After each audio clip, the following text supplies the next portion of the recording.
Welcome back, my friends. This is Jimmy Flint again.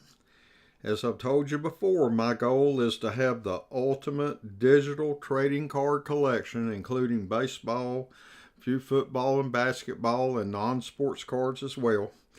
And as I progress in this venture, I'm going to share my progress with you.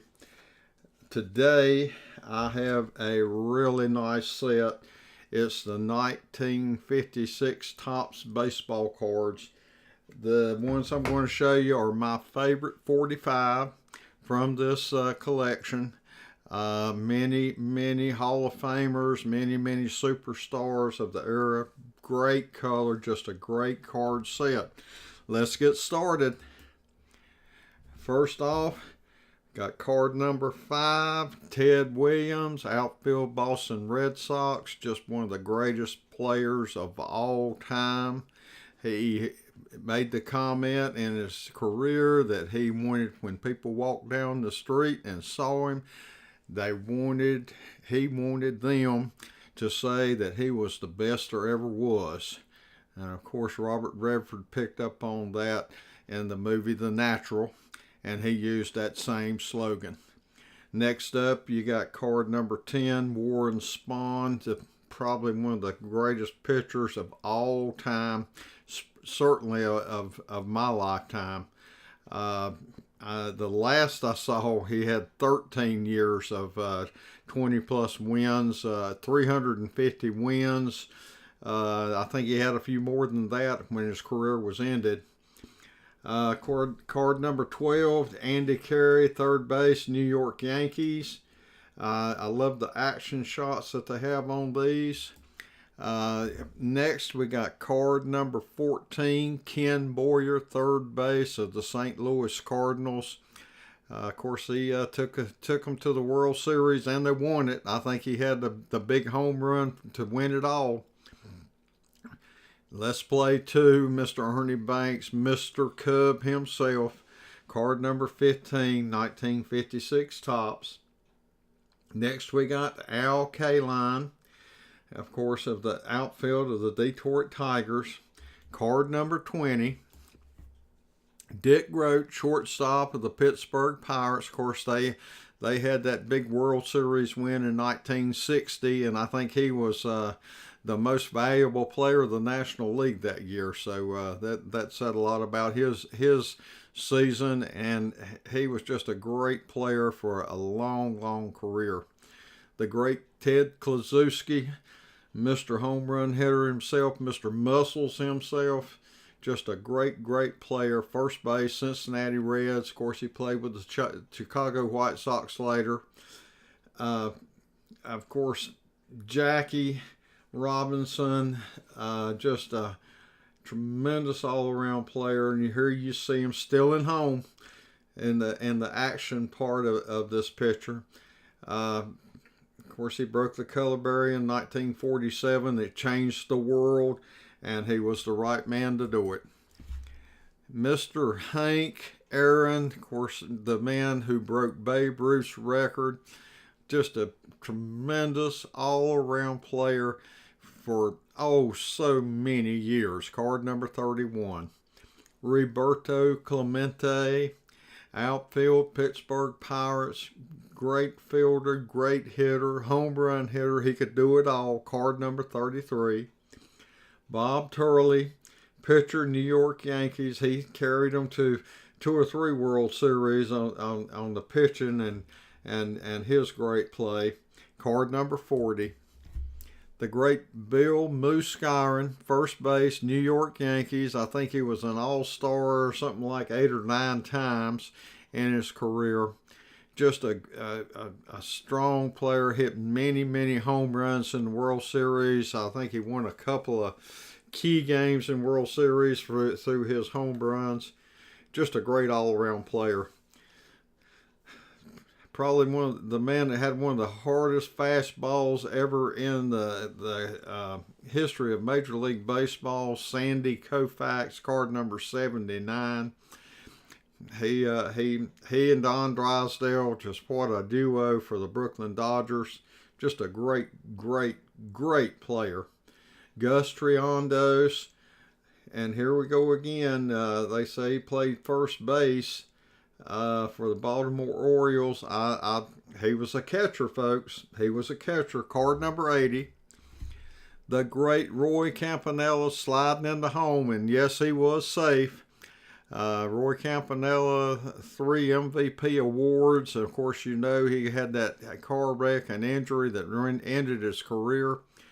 But oh my goodness, for a decade he was one of the top players in the sport and one of the nicest people we ever met. Mr. Eddie Matthews, third base, Milwaukee Braves. Here he is breaking up a double play. You can see the ball got dropped.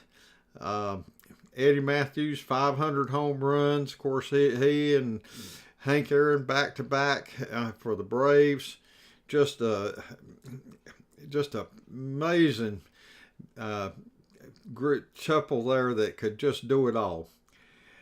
Enos Country Slaughter, Carolina boy.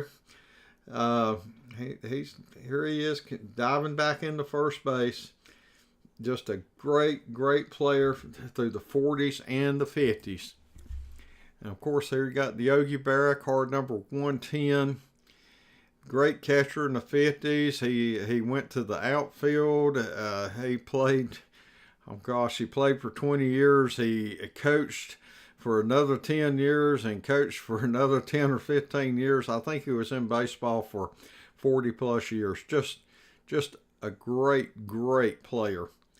Jackie Jensen, outfield, Boston Red Sox. I think he was a MVP of the American League in 1958. This is one of his earlier cards. I don't know if it's his rookie card or not. I don't think so, but still a great card. Of course, you got Nellie Fox. Of course, who can't forget that he and Luis Aparicio were the keystone combination for the Chicago White Sox. They just like two human vacuum cleaners right up the middle of that field for the White Sox back during that time. Richie Ashburn, outfield, Philadelphia Phillies. He was a mainstay with the Phillies all through the 50s and into the 60s. Minnie Orestes Minoso. Of course, we know him as Minnie Minoso. One of those players that just kept on keeping on. He was a strong player for probably 20 years himself. Willie Mays, the Say Hey Kid. What a great card. Here he is sliding in safe at home.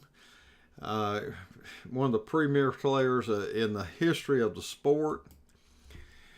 Here you got the great Mickey Mantle, card number 135. And of course, he didn't have a card in 55, so this was really special when he was back with the Topps group and had this card in 1956.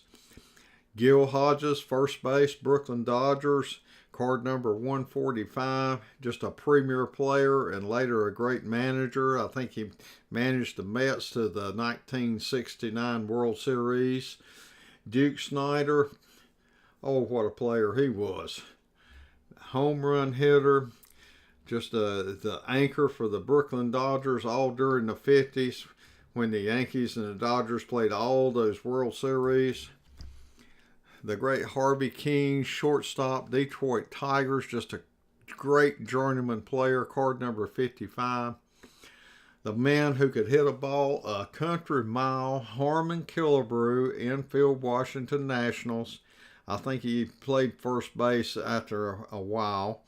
Card number 164. Just one of the most powerful hitters to ever hit a baseball. Of course, you got Dale Crandall here, catcher, Milwaukee Braves. Here he is tagging a guy out at home.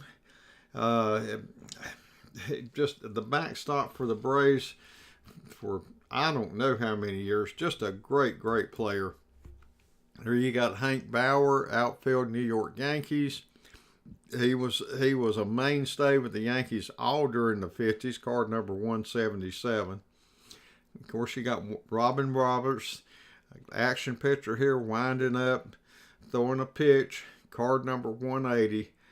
He was one heck of a pitcher. Carl Furillo, outfield Brooklyn Dodgers, another one of those Dodgers from the 1950s. He could throw a strike from the outfield to home plate. Just about nobody ran on him. Great hitter, great player, just great all-around player. Wilmer Vinegar Bend Mizell, pitcher, St. Louis Cardinals. He was a mainstay with the Cardinals for many years back in the 50s. Card number 193. Like I've told you before, he later became my congressman here in. I live in Carnersville. He was the congressman for our district for many years back during the 60s. I remember seeing him at the fairgrounds one time and getting to meet him and shake his hand, and that was quite an honor for me. The great Bob Feller, pitcher of the Cleveland Indians. Of course, his main pitching career was in the 40s and of course in the 50s. Elston Howard, catcher, outfield for New York Yankees. Whenever Yogi would need a break, Elston would take his place, and when he wasn't behind the plate, he was in the outfield. I don't know if you ever seen a picture of him standing beside a Mickey Mantle, but this guy was huge. He's probably about 6'5", probably about 240, 250. Lots of muscles, just a big guy, and he was another one of those guys that could have ball a country mile. Next you got Lou Burdette, pitcher, Milwaukee Braves. Here he is, safe at home in a close play. Lou Burdette was a great pitcher. He led the Milwaukee Braves to the 1957 World Series championship. Gil McDougall, second base, third base for New York Yankees. Of course, during this era, he was their mainstay second baseman. Very popular, very good journeyman player. Carl Erskine was one of the premier pitchers for the Brooklyn Dodgers, for at least 15 years. He started in 48, all through the 50s. Just a great, great pitcher. Pete Runnels, second base, Washington Nats, and of course, a little later in his career went with the Boston Red Sox.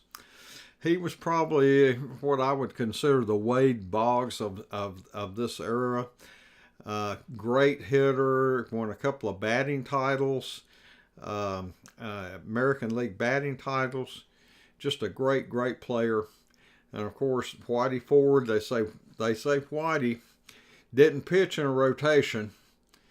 Casey Stengel would pitch him against the best teams, and he may pitch him on 2 days rest or 5 days rest, just depending on when they needed him.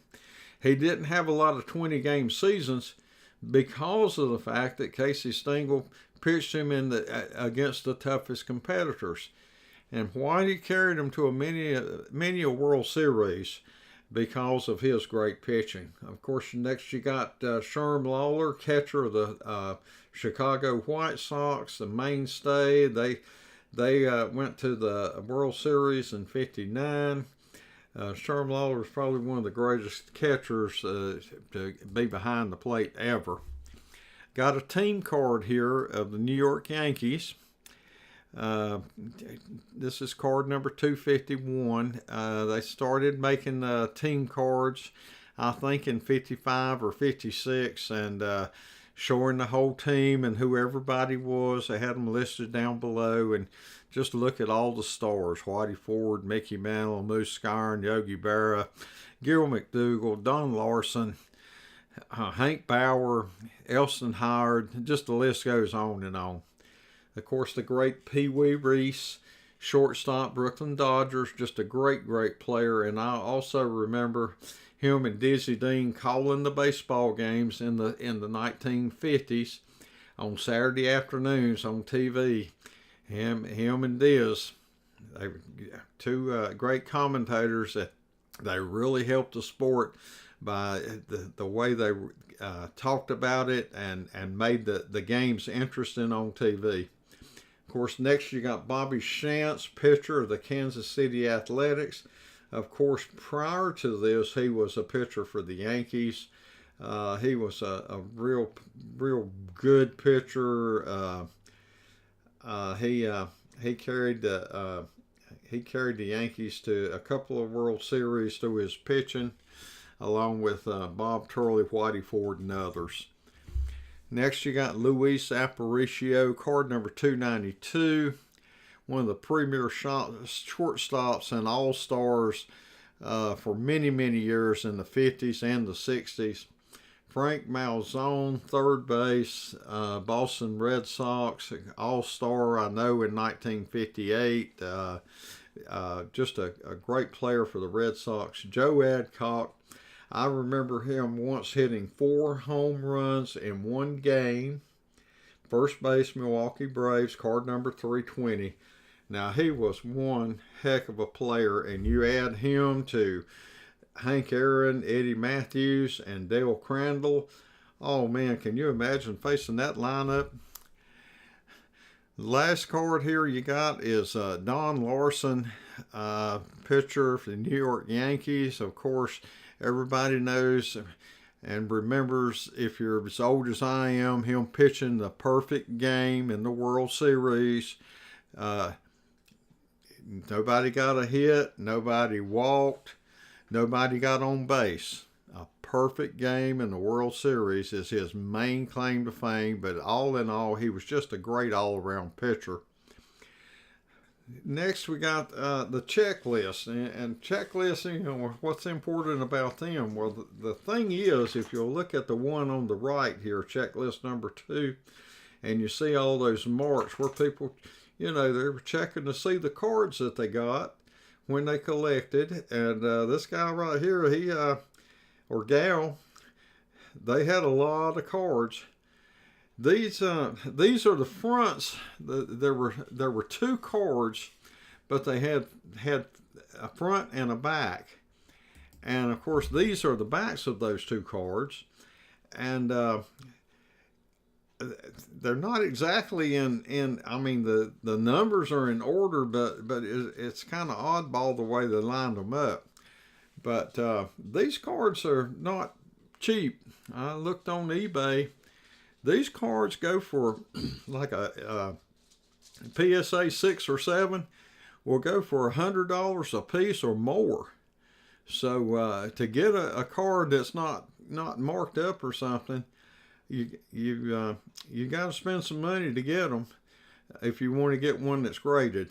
But of course, me, now I love the history of seeing like this guy on the right here, where he's got all these cards here, and you know, he's got all but a couple, it looks like there.